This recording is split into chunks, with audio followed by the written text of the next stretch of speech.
Bonjour Gilles. Bonjour Valérie. Et on a encore une très belle semaine en programmation. Nous aurons Sheila, nous aurons avec nous également Christian Morin qui a écrit un livre sur ses souvenirs, qui a rencontré le monde entier. Et puis demain, on va revenir sur ces documentaires exceptionnels diffusés par France Télévisions. Il y a eu le procès Barbie et là ce seront le procès Touvier qui sera diffusé.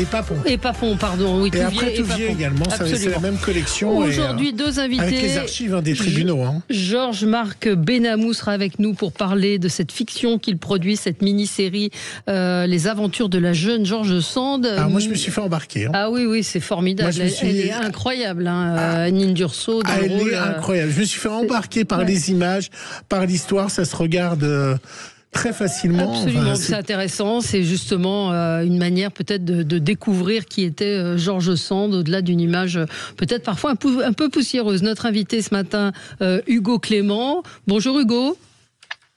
Bonjour Valérie. Bonjour, merci d'être avec nous sur le front. Vous êtes toujours sur le front et ce soir à 21h05 sur France 5, vous êtes intéressé à l'acier. D'où vient notre acier? Voiture, frigo, conserve. Quand on jette son frigo, on n'imagine pas. Non, on vous dit qu'on le reprend, qu'il va être recyclé. C'est pas exactement ça. Et puis l'acier, c'est une catastrophe écologique. C'est absolument. Vous avez vous-même été surpris, comme à chaque fois, quand vous faites ces enquêtes?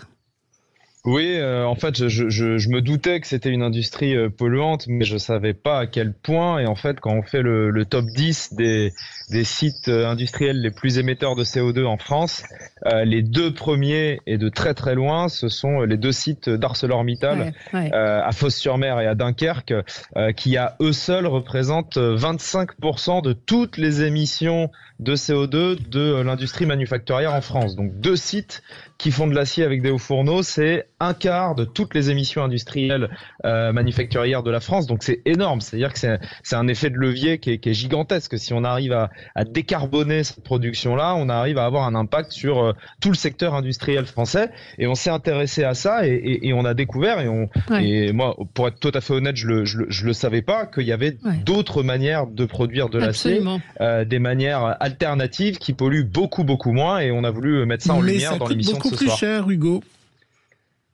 Alors ça coûte pas beaucoup plus cher, ça coûte plus cher, mais il y a tout un financement de l'État qui est prévu pour aider ArcelorMittal à décarboner leur site, notamment de Dunkerque. L'État propose de mettre 850 millions d'euros, donc c'est pas une paille, c'est quand même un gros chèque pour aider le groupe à décarboner son site. Et malgré ça, pour l'instant, le groupe ArcelorMittal a mis le projet en pause et rechigne un peu à investir dans la décarbonation, sachant petit détail quand même, Valérie et Gilles, c'est que ArcelorMittal fait plus d'1 milliard de bénéfices chaque année. Donc on n'est pas sur une petite PME qui a du mal à investir. On est sur un site, un groupe vraiment énorme qui fait beaucoup d'argent et qui donc peut investir s'il le veut.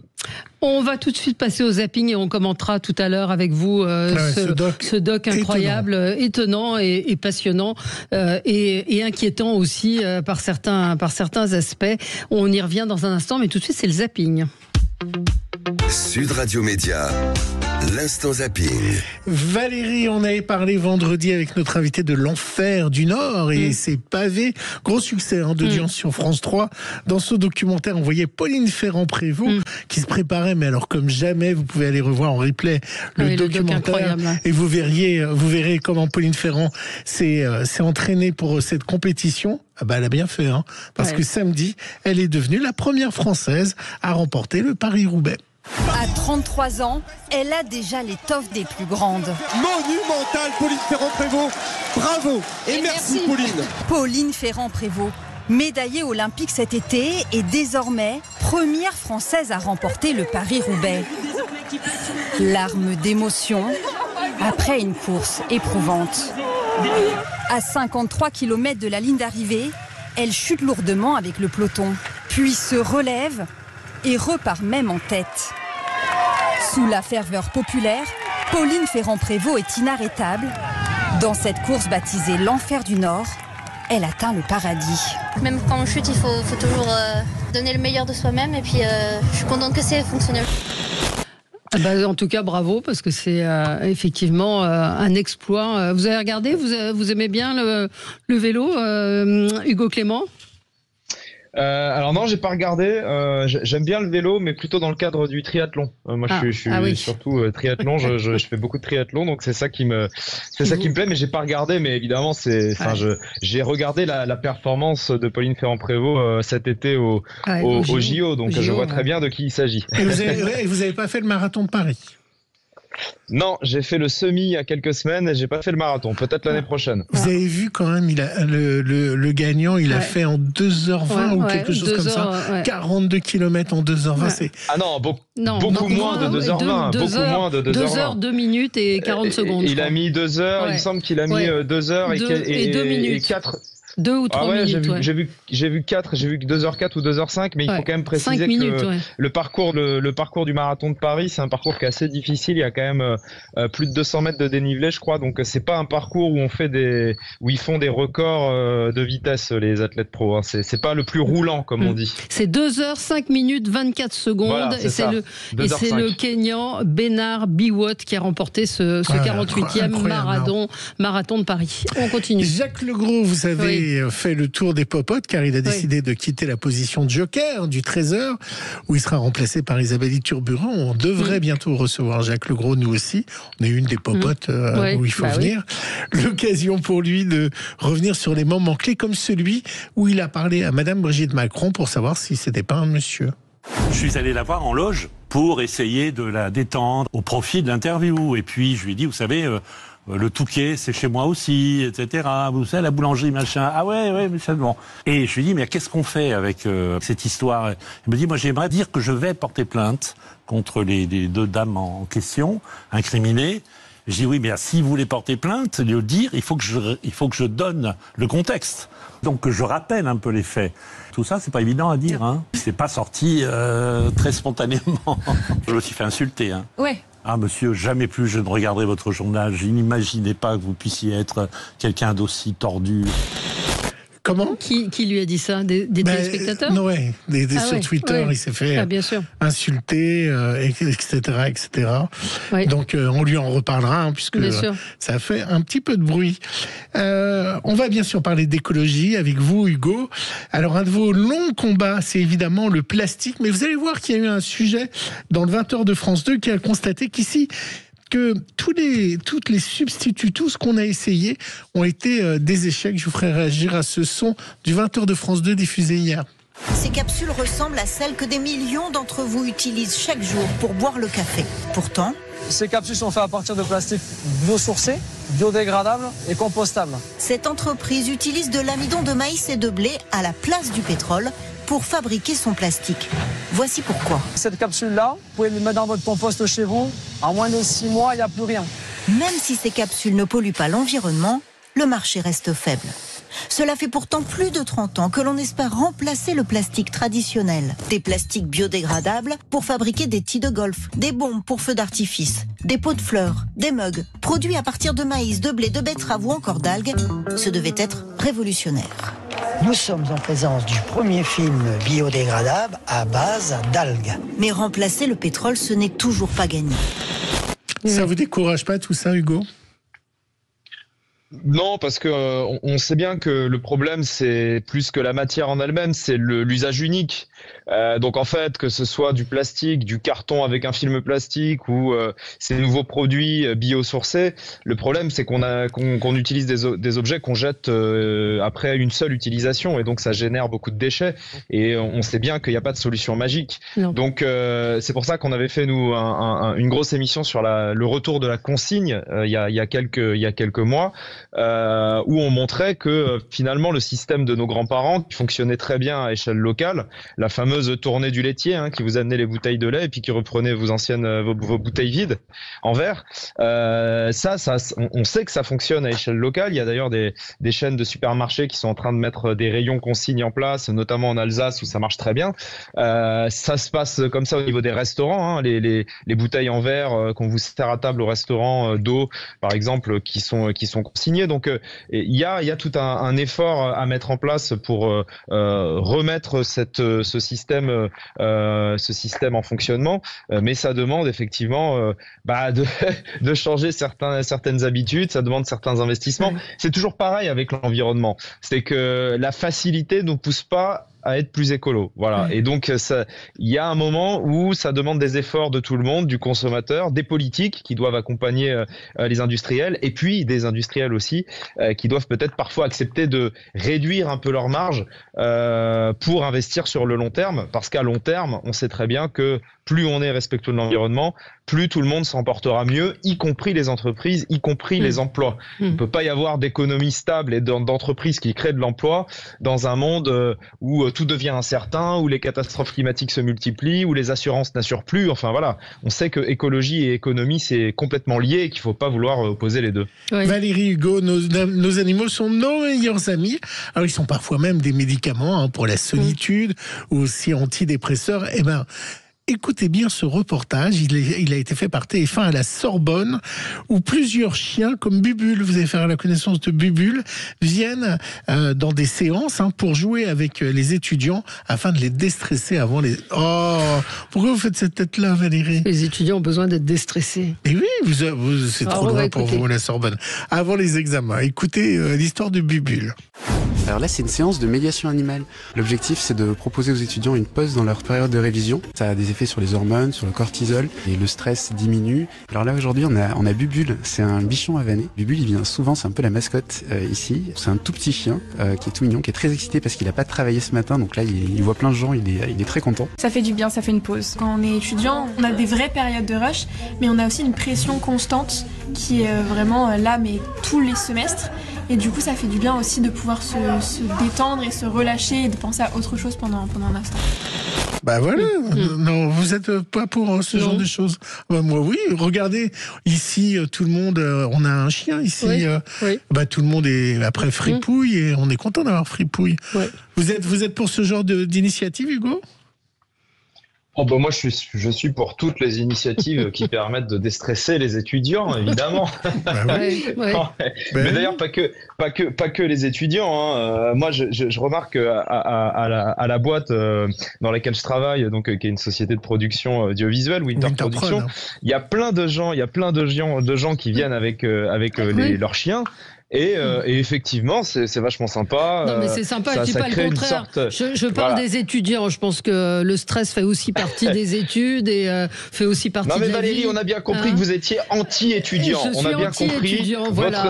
Non, je suis pas anti-étudiant. Je suis anti-étudiants qui vont devenir des salariés qui après vont vous dire mais j'ai trop de stress, machin. Donc il va falloir greffer un chien à chaque salarié. Mais j'adore les chiens. Après, il faut que les chiens soient quand même bien éduqués et qu'ils ne fassent pas pipi partout dans le bureau parce que ça peut vite dégrader l'espace de travail. Mais bon. Alors, Gilles, on finit en musique. Faudra qu'on le dise à Fripouille. Il n'a pas toujours compris ça. On l'avait connu. Message privé. On l'avait connu comme auteur des Restos du Cœur. Jean-Jacques Goldman, au Grand Cœur, a repris la plume pour la bonne cause en composant On sera là. Vous avez entendu On sera là ? C'est un hommage aux blessés de guerre chanté par deux anciens militaires, Ivar et Louise. S'il était de mort ou de brûle, si ton hiver est trop dur, si tout est remords ou solitude, nous serons là, je le jure. Parce qu'entre toi et puisqu'on fait un peu de news people, Jean-Jacques Goldman serait actuellement à Londres en train d'écrire un album pour Céline Dion. J'ai vu ça passer, alors est-ce que c'est vrai, est-ce que c'est faux ? Je ne sais pas. On n'a jamais entendu Hugo Clément chanter. Vous chantez, Hugo ? Hugo ? Non, je chante très très mal. Non, je chante très très mal. Ma fille, par contre, chante très bien. Donc si vous voulez, je peux vous l'envoyer en stage. Elle vous fera des jingles. Qu'elle nous fasse des jingles, des génériques. Dans un instant, on se retrouve avec vous, Hugo Clément, pour parler de ce soir, ce doc sur le front, voiture, frigo, conserve. D'où vient notre acier ? À tout de suite, après la pub. Le 10h midi, Sud Radio Média. Valérie Expert, Gilles Gansman, invité du jour. L'invité du jour, c'est Hugo Clément, journaliste, pourfendeur défenseur de l'écologie. Je préfère la défense à l'attaque. Comment fabriquons-nous l'acier made in France? C'est le thème de votre émission qui sera diffusée ce soir sur France 5, sur le front. Voiture, frigo, conserve, d'où vient notre acier? Et vous nous emmenez effectivement au cœur de cette industrie lourde et vous nous révélez un certain nombre de petits secrets sur l'acier de nos voitures, de nos frigos, et puis sur la manière dont est produit l'acier d'une manière générale. Vous êtes allé au Brésil où on voit qu'il y a eu des catastrophes dues à cette industrie, des catastrophes humaines et écologiques. Et je vous propose, pour vous mettre dans le bain et que pour nos auditeurs, parce que nous on l'a vu avant tout le monde, pour que nos auditeurs soient dans le bain avec nous et avec Hugo, d'écouter la bande-annonce. Transport, construction, électroménager, l'acier est partout. Quelle quantité d'acier vous sortez comme ça tous les jours? Plus de 2 tours Eiffel par jour. Aujourd'hui, on est capable de fabriquer de l'acier vert. Hugo Clément est avec celles et ceux qui réinventent cet alliage recyclable à l'infini et nous révèle où finissent nos vieux appareils. C'est ahurissant, ça me révolte. C'est un énorme gâchis de ressources. Sur le front, ce soir à 21h05 sur France 5 et déjà sur la plateforme France.tv. Quel a été le point de départ?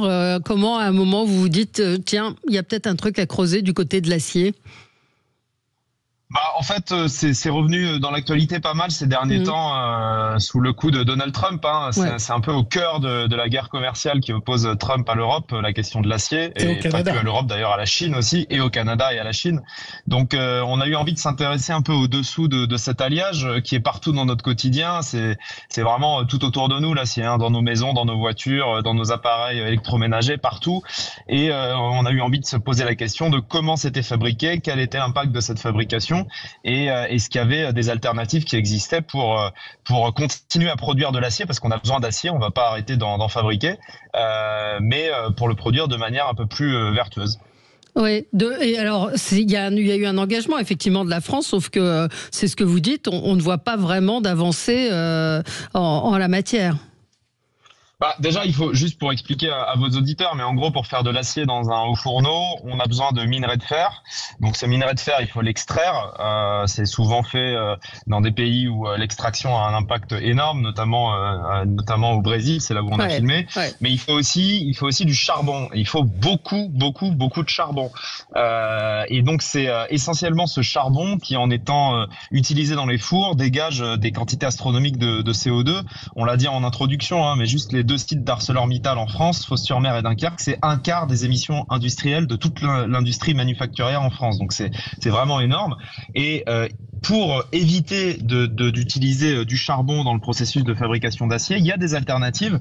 On peut notamment utiliser de l'hydrogène, et c'est le projet qui était prévu sur le site de Dunkerque, ArcelorMittal, de transformer les hauts fourneaux pour se passer du charbon et donc réduire le bilan carbone.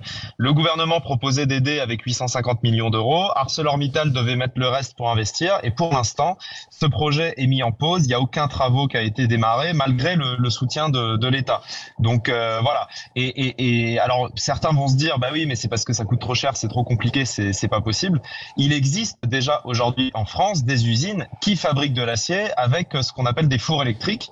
Donc ils mettent de la vieille ferraille dans des fours qui sont chauffés avec de l'énergie électrique qui provient essentiellement du parc nucléaire en France, donc qui est assez décarboné, et ils arrivent à fabriquer de l'acier de manière très efficace avec uniquement de la vieille ferraille. Donc c'est à la fois du recyclage et en même temps il se passe de charbon et il se passe de minerai de fer, et donc le bilan pour la même quantité d'acier est 10 fois moins important en termes de CO2. Et ça existe, j'ai visité l'usine Ascoval à Valenciennes, où ils ont un four électrique et où ils fabriquent de l'acier tous les jours. Donc c'est possible. Mais les fours électriques sont extrêmement minoritaires aujourd'hui dans la fabrication de l'acier, et surtout on voit le ferrailleur que vous allez voir qui explique la complexité, parce qu'il faut trier les différents métaux et que lui il a du mal à trouver des débouchés propres pour ces métaux.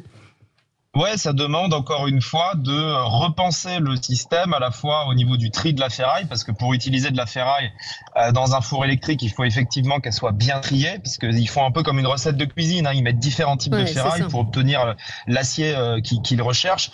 Donc c'est sûr que s'il n'y a pas de tri qui est fait à la base, c'est très compliqué. Et puis par ailleurs, il faut investir pour installer ces fours électriques, parce que ça coûte très très cher de passer de hauts fourneaux à des fours électriques, donc il faut qu'il y ait un soutien de l'État, ce qui est le cas pour le coup. On jette souvent la pierre à l'État, mais là en l'occurrence le gouvernement a quand même proposé un sacré chèque pour aider ArcelorMittal, et il faut aussi une volonté des industriels. Et il se trouve qu'ArcelorMittal, il continue à investir beaucoup d'argent, mais plutôt pour ouvrir des hauts fourneaux en Inde qui fonctionnent au charbon que pour moderniser les usines en France. Donc il y a aussi une inquiétude des salariés qui ont un peu l'impression que le plan à long terme d'ArcelorMittal, c'est de se désengager de la France pour aller investir dans des hauts fourneaux avec du charbon en Inde. Oui, alors on voit, pardon, non, allez-y. Non, je disais que les images du Brésil sont absolument terrifiantes. On voit un paysage qui est complètement explosé par les mines de fer qui sont creusées. Ça détruit le paysage. On voit des barrages d'eau contaminés avec des risques écologiques énormes pour les populations. Il y a des terres ultra polluées et ça, c'est au Brésil. Donc vraiment, ces images-là sont extrêmement choquantes. Mais on voit qu'en France, il y a aussi une explosion des cancers due au seuil de rejet des particules fines dans les environnements de ces usines.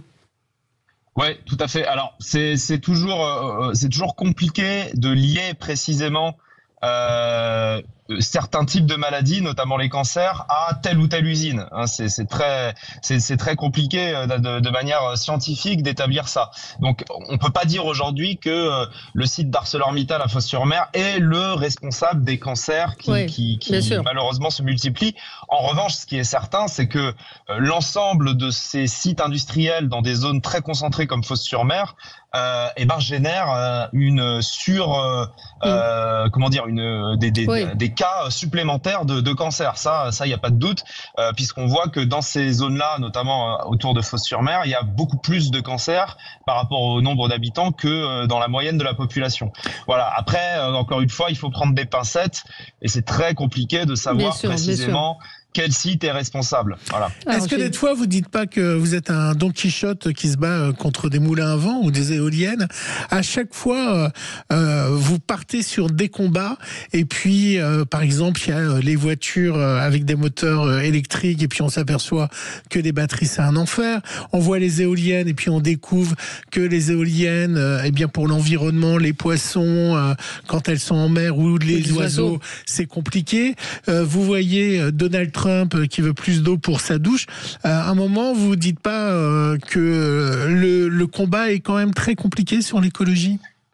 Ah bah si, je vous rassure, je me le dis tous les jours, le combat est très compliqué, c'est probablement le combat le plus compliqué aujourd'hui. On n'est pas du tout dans une tendance d'aller vers le mieux, malheureusement, et en même temps, c'est aujourd'hui qu'il faut pas lâcher non plus, parce qu'on sait très bien, et on commence à en voir les effets, ce qui va se passer si on n'arrive pas à changer nos manières de faire. C'est pas une idéologie, l'écologie. L'écologie, c'est avant tout une science, et le changement climatique et l'effondrement de la biodiversité, qu'il y ait Donald Trump, qu'il n'y ait pas Donald Trump, ils s'en foutent, ça continue. On va pas faire pause, pouce comme dans la cour de récré. Les phénomènes s'en fichent de nos remous politiques, ils continuent à s'accélérer. Et comme je le disais en introduction, l'écologie c'est pas un truc qui est séparé du reste. Vous pouvez pas avoir d'économie stable sans environnement stable. Vous pouvez pas avoir une population en bonne santé si les écosystèmes sont malades. Vous pouvez pas prétendre réguler l'immigration si le changement climatique continue à s'accélérer. Donc tout est lié à ces questions environnementales. Et c'est pas une question de droite, de gauche, peu importe. On va tous subir ces effets-là. Et les chefs d'entreprise dans les zones touchées par des inondations ou des catastrophes naturelles liées au changement climatique le savent mieux que personne. Quand vous n'arrivez plus à faire assurer votre activité, que vous n'arrivez plus à garantir un emploi à vos salariés, quand les communes, même les communes, n'arrivent plus à se faire assurer, c'est toute l'économie qui vacille. Donc justement, si on prétend défendre l'économie, les emplois, la sécurité, on peut pas ne pas défendre l'environnement parce que tout est lié à cette question-là. Donc voilà, je vous rassure.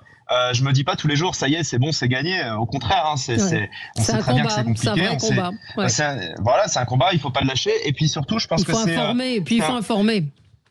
Il faut informer et il faut pas faire de ce combat un combat droite ou gauche parce que ça c'est la meilleure manière pour qu'il se passe rien. Et puis par ailleurs, c'est pas parce qu'on est de gauche qu'on est forcément écolo. Hein. On a beaucoup d'exemples qui montrent que c'est pas forcément lié.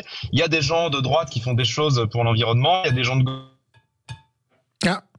On vous a perdu. Qui font rien. Bon, on a y... Donc il faut voilà.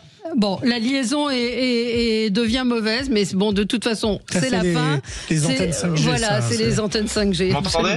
Très mal. Mais en tout cas, on vous retrouve ce soir à 21h05 sur France 5, sur le front. D'où vient notre acier ? Est-ce qu'on peut aller vers un acier plus propre, un acier vert, entre guillemets ? Et puis, vous découvrirez le trajet de votre ancien réfrigérateur. Vous avez mis un traceur sur celui d'une dame qui change son frigo, à qui on dit mais on va le recycler, le mettre en deuxième vente en seconde main. C'est pas exactement ce qui se passe. Ouais, on aime bien faire ça, mettre des traceurs GPS sur les produits qu'on utilise au quotidien, parce que on sait jamais ce qui se passe une fois qu'on les a déposés, qu'on a arrêté de les utiliser. Donc là, c'est une manière concrète de répondre à ces questions. Qu'est-ce que deviennent tous les objets de notre quotidien une fois qu'on les utilise plus ? Et on se rend compte que souvent les promesses sont rarement tenues. Absolument. Merci Hugo Clément, à ne pas manquer ce soir 21h05 sur France 5, sur le front. Évidemment, à ne pas manquer ce doc très fort et très, très intéressant. Dans un instant, on va parler de George Sand. À tout de suite. Le 10h midi, Sud Radio Média, Valérie Expert, Gilles Gansman, Radio. Le supplément média. Le supplément média avec Georges-Marc Benamou. Bonjour, merci d'être avec nous. Bonjour les amis. Journaliste, essayiste, réalisateur, producteur. Vous êtes là en tant que producteur ce matin pour parler des aventures de la jeune George Sand qui va être diffusée ce soir à 21h05 sur France 2. Donc bon, voilà, on a parlé. Et déjà disponible sur sur France.tv, absolument. Faire un épisode. Et donc, nous, on a adoré. Franchement, on a été emportés par cette fiction avec une Nine Durso qui incarne cette jeune George Sand qui est flamboyante, qui est une comédienne rare et étonnante. Racontez-nous un petit peu la genèse de ce projet. La genèse, parce que George Sand, c'est très vaste. C'est une femme exceptionnelle qui a une vie d'une richesse incroyable. Et là, vous avez décidé de faire un coup de projecteur sur cette jeunesse. Oui, on avait fait il y a 3 ans, je crois, une série qui s'appelait Les Aventures du jeune Voltaire. Ouais. Et justement, ça avait très bien marché. On avait vraiment rencontré notre public et en replay. Sans parler aujourd'hui, d'ailleurs, le replay George Sand, c'est des centaines de milliers de personnes qui l'ont vu avant la diffusion. Enfin, on peut en parler. Ouais. Et donc, il s'agissait de trouver avec Anne Holmes, la patronne des programmes et des fictions de France Télévisions, d'autres génies insolents. Et on s'est arrêté on s'est arrêté sur George Sand après la liberté de blasphémer, la liberté fondatrice de Voltaire, la liberté des femmes, l'émancipation, les combats de George Sand qui sont incroyables quand elle est jeune. Absolument. Et puis, je vais vous dire, moi, je m'emmerde devant les séries historiques très souvent. Ouais. Donc, je fais des séries historiques qui sont que j'espère qui sont plus galopantes, qui sont plus accrocheuses, avec plus de dramaturgie. Il y a beaucoup de dramaturgie. Les personnages, il y a de la profondeur dans les. Espérons. Voilà. On fait tout pour ne pas s'ennuyer. Tous les autres personnages ont de la profondeur, ce qui permet d'avoir une vraie dramaturgie, de ne pas avoir qu'un seul rôle principal qui a une histoire. Alors, il faut dire que c'est réalisé par Rodolphe Tissot, et donc ce choix de Nine Durso qui a déjà joué dans des films, mais plutôt des seconds rôles. Donc le pari de la choisir, comment vous l'avez choisi ? Moi, je l'ai découverte en fait. J'ai découvert ses interviews, j'ai découvert une personnalité assez incroyable. Comment s'est fait le casting ? Écoutez, le hasard au sens Rodolphe Tissot, formidable réalisateur qui découvre là un univers. Donc on se posait la question au début, mais c'est comme ça dans tous les grands films. Si on n'a pas notre George Sand, c'est-à-dire une actrice brune avec un teint mat qui incarne George Sand, comment on fait quoi ? Donc on n'a pas trouvé dans les actrices entre 25 et 30 ans, puisqu'elle est entre 25 et 30 ans, on n'a pas trouvé la fille qui nous convainquait. Et donc on a lancé avec la directrice de casting Rodolphe Tissot un casting. Alors ils sont venus me voir en me proposant 40 comédiennes plus ou moins confirmées, dont certaines assez confirmées.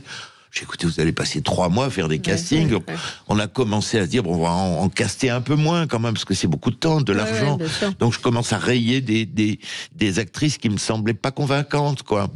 Et puis je vois dans la liste Nine Durso, fille d'Inès de la Fressange, Inès que j'adore, qui est une vieille camarade, etc. Je dis, oh, les filles d'eux, etc. Non, laisse-la. Bon, alors on en a laissé 28 sur 40. On a enlevé 12 actrices.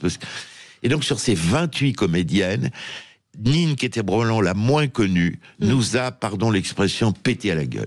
C'est-à-dire qu'on n'était pas au casting, ni Rodolphe, ni moi. On a vu les 28 comédiennes qui ont fait 28 essais. On s'est appelé, moi je l'ai laissé parler, il me dit c'est elle. Je dis oui, c'est elle. Ça a été un coup de foudre de talent qui s'est joué à la manière très élégante de... dans sa scène, elle a balancé sa canne comme on le fait dans le cirque, elle l'a rattrapée avec une élégance folle, et ce geste nous a bluffé, outre son naturel, et on est très très très très heureux d'avoir trouvé Nine, qui est notre Georges Sand. Quand on regarde votre fiction, on découvre que la femme était moins que rien dans cette période-là. On découvre que c'est elle qui est riche dans l'histoire, qu'elle a un château, qu'elle a beaucoup d'argent. Mais voilà, comme elle est mariée, c'est son mari qui dispose de tout et qu'elle n'a accès à rien. C'est quand même fou. Et c'est la même chose sur un tas de choses. Elles n'ont pas le droit de porter le pantalon. C'est fou quand on regarde, quand on a travaillé avec Henri Hellman, le co-scénariste avec qui j'ai écrit cette série, le statut de la femme, fut-elle aristocrate ou mariée à un aristocrate, fut-elle riche, elle ne peut pas disposer de son argent. Elle est dans un état de servage. C'est-à-dire qu'elle est riche, elle ne peut pas disposer de l'argent. Elle n'a pas de signature. Il faut savoir que les femmes n'ont pas pu faire de chèque jusqu'en 1965, pas 1865, 1965. C'est 100 ans après. Elle est dans un état de dépendance matérielle et de dépendance sexuelle, quoi. Elle est dans une sorte de servage. Je n'exagère pas, je ne suis pas un professionnel du féminisme, mais c'est élémentaire de comprendre cet état et la fragilité de la libération de la femme, dont parle d'ailleurs très bien Nine, qui est une jeune femme combattante et féministe. Enfin, on revient de loin. Le divorce avait été aboli par la monarchie, donc au moment du film. C'est elle qui va, par ses combats, sa force, contre vents et marées, contre tout le monde, contre son milieu, réintroduire le divorce. Dans la société, c'est la fin de la série, et c'est la victoire de son combat à l'époque. Combat à elle, et puis on voit que c'est une formidable, que c'est une femme de tempérament, que c'est une femme intelligente, libérée sexuellement. Alors il y a 2 écoles. Il y a des biographies de Georges Sand qui sont diversement, qui ont des points de vue divers. Le grand André Mauroy, qui était à l'Académie française, lui a fait une biographie assez sexuelle, prétendant que elle était vraiment, cette grande amoureuse était à la recherche à la fois de l'amour et du plaisir, et qu'elle avait une forme de frigidité. Pardon de rentrer dans ces détails, mais qu'elle a connu 2 grandes passions sensuelles. C'est pas Chopin et c'est pas Musset. Les grandes passions sexuelles, c'est vraiment tout à fait inattendu. C'est Marie Dorval, la grande comédienne de l'époque. Barbara Pravi, qui est juste étonnante. Barbara Pravi est époustouflante là-dessus. Et c'est le contraire de Musset, un avocat costaud, paysan, qui s'appelle Michel de Bourges, qui va la défendre, et qui est à l'antithèse du fin Musset ou du fin Chopin. Donc elle a quand même une vie riche et tourmentée. Mais ça lui pose pas de problème d'être lesbienne dans une époque. Absolument, elle est d'une grande liberté, d'une grande sincérité. Et d'ailleurs, Marie Dorval, les lettres elles existent, on peut les trouver, les lettres sont totalement passionnées, et Marie Dorval va pas très bien se conduire avec elle. On va le voir à la fin du 2e épisode. La production est ambitieuse. Il y a des costumes absolument magnifiques. C'est pas évident aujourd'hui de tourner en costume, de proposer des séries comme celle-là. Vous êtes posé la question ? D'abord, bien sûr, c'est compliqué. C'est cher. Faut compter qu'un film en costume, c'est 20-30% de plus qu'un film sans costume. C'est pas toujours bien financé, même si France Télévisions nous a soutenus. On n'a pas trouvé, à part les Belges, de grands partenaires étrangers pour l'instant. C'est fou. Donc ça s'est fait de manière artisanale et amoureuse, avec un formidable réalisateur, formidable équipe. Et on y a mis beaucoup de cœur, et c'est vrai que le plus beau compliment qu'on ait fait, c'est au sortir de la projection récemment, ça a l'air d'être du cinéma. Et c'est vrai qu'avec très peu d'argent, beaucoup moins que les films de Alexandre Dumas qui sont produits par Pathé avec très peu d'argent, on donne ce sentiment. C'est très cinématographique dans la réalisation. C'est le talent de Rodolphe, c'est le talent de mes équipes. On vous a reçu ici. Et beaucoup d'amour autour de ce film, beaucoup d'amour autour de Georges Sand, volonté. Donc cet engagement est important. Georges Marc, on vous a reçu souvent ici. Pourquoi cette fidélité au service public et pourquoi pas se dire allez, je vais aller chercher du fric chez Netflix, là où se fait Versailles comme un Canal+ ou de grandes séries. Est-ce que il y a encore cette envie pour vous de produire avec le service public ? D'abord, on s'entend bien avec le service public. On a fait l'année dernière, avec le service public, avec Voltaire, avec Delphine Ernotte, avec Stéphane Sidbon-Gomez. Ils ont pris des risques. Quand ils décident de faire avec nous La Peste d'Albert Camus, transposée en 2030, et qu'on fait 4,5 millions d'audience.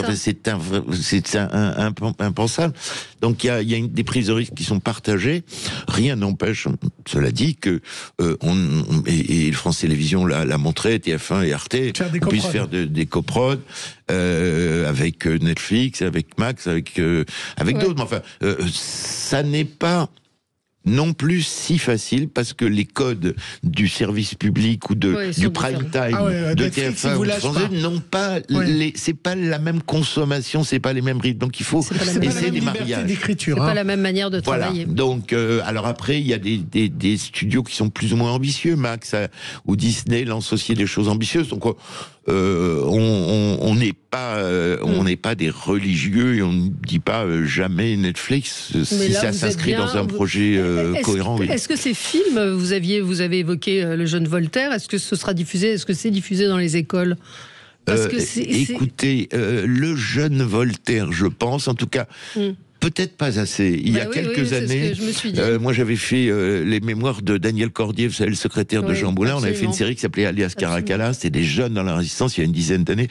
Le ministre de l'époque était plus ambitieux que maintenant. Ça a tourné partout dans les écoles. Sur Voltaire, on avait été voir, vous savez, le remplaçant, ou même sur La Peste, on avait été voir le remplaçant de Monsieur Blanquer. On a oublié son nom là, qui était ministre. Il était terrorisé par Camus et il nous a pas du tout aidé. Alors que je me souviens de ce rendez-vous, je vais avec Benjamin Stora pour voir... C'était pas Gabriel Attal ?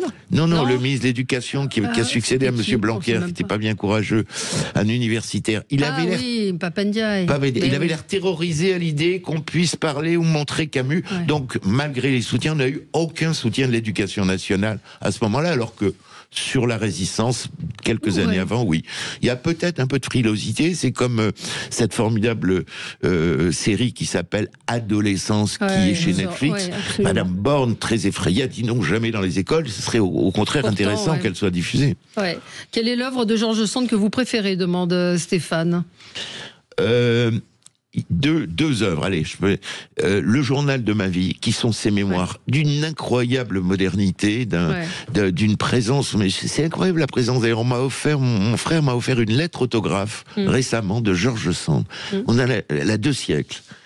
On a l'impression que c'est une lettre d'aujourd'hui. C'est une femme, elle imprime de manière extrêmement contemporaine. Et puis dans les rapports avec sa fille aussi. C'est quand on connaît un peu l'histoire de Georges Sand, l'histoire avec sa fille est formidable. Enfin, bon, on pourra en parler pendant des heures. Fiction, absolument. Georges-Marc Benamou, merci d'être venu. Et ce soir, les aventures de la jeune Georges Sand, c'est à retrouver sur France 2, déjà sur le replay de France Télé. Vous dites qu'il y a déjà des centaines de dizaines de milliers de vues. Plus de 700 000 personnes qui l'ont vu, ce qui est énorme. Incroyable. On faudra qu'on fasse un dossier là-dessus. Quand vous voyez les audiences, faut compter maintenant le replay, parce que le preview et le replay. Le preview et le replay, absolument. Tout ce qui est en plateforme. Merci d'avoir été avec nous sur Sud Radio. À tout de suite. Sud Radio, votre attention est notre plus belle récompense. Merci de nous donner toujours la parole dans ces temps difficiles. Pour ça, Sud Radio champion. Sud Radio, parlons vrai.